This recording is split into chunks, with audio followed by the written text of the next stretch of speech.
মামলা, হানিফ ভাইয়ের মামলা।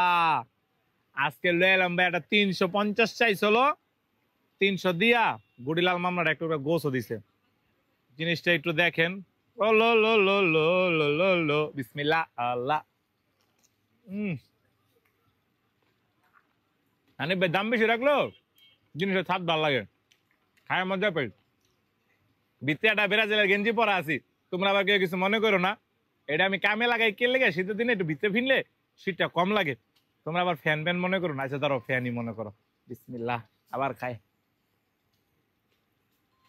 যারা ব্রাজিলের ফ্যান আছো, লাইক দিও। আমি ব্রাজিলের ফ্যানই, মিস টাকা লাভ কি। আর হানিফ ভাই থেকে প্রায় প্রায় মামলা খাই। তোমরা দেখো ভাই, বেরোদা লাইক কমেন্টস করবা, জিনিসটা কেমন হয়েছে কইবা 300 টাকা। আর এই ভিডিওতে যদি বেশি না 100 কমেন্ট পরে একটা 500 টাকার মামলা দেখাবো ইনশাল্লাহ। 2-3 দিনের ভিতরে পেয়ে যাবে। ভিডিওটার মধ্যে দেখতেছো বৃহস্পতিবার রাত্রে। আমার একটু লাইক কমেন্টস দিও পাত্রে পাত্রে। ধন্যবাদ।